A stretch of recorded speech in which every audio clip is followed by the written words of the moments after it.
नांदेडमध्ये अतिक्रमण धारकांवर बुलडोझर, उत्तर अतिक्रमण प्रमुख दत्ता कल्याणकर यांच्या पथकाची धडक कारवाई।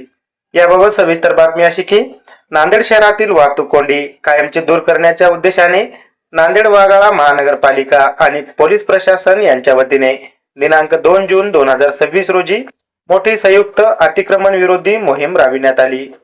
नांदेड शहरातील बर्फी चौक, हबीब टॉकीज ते जुना मोंढा या व्यापारी आणि गर्दीच्या परिसरातील अतिक्रमणावर जेसीबीचा बडगा उगारण्यात आला।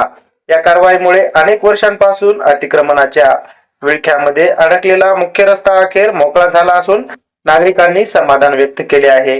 या धडक मोहिमेमध्ये रस्त्यावर उभारण्यात आलेले हातगाडे, फ्लेक्स बोर्ड, लोखंडी शेड तसेच अनधिकृत बांधकामांचे वाढीव भाग हटविण्यात आले। जवळपास 25 ते 30 अतिक्रमण धारकांवर कारवाई करण्यात आली असून तब्बल 2 ट्रॅक्टर माल जप्त करण्यात आला आहे। महापालिका आयुक्त डॉक्टर महेश कुमार डोईफोडे, पोलीस अधीक्षक अविनाश कुमार आणि अतिरिक्त आयुक्त गिरीश कदम यांच्या मार्गदर्शनाखाली उपायुक्त सरदार अजितपाल सिंग संधू यांच्या नेतृत्वात ही मोहीम राबविण्यात आली। यावेळी सर्व क्षेत्रीय अधिकारी यांची देखील उपस्थिती होती। विशेष म्हणजे या कारवाईमध्ये नांदेड उत्तर अतिक्रमण प्रमुख दत्ता कल्याणकर यांनी महत्त्वाची भूमिका बजावली।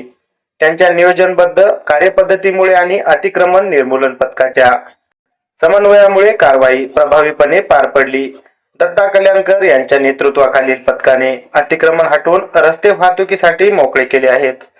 महापालिकेने नागरिकांनी व्यापाऱ्यांना कोणत्याही प्रकारचे अतिक्रमण न करण्याचे आवाहन केले असून यापुढे देखील अशाच प्रकारच्या धडक कारवाया सुरू राहतील असा इशारा प्रशासनाने दिला आहे।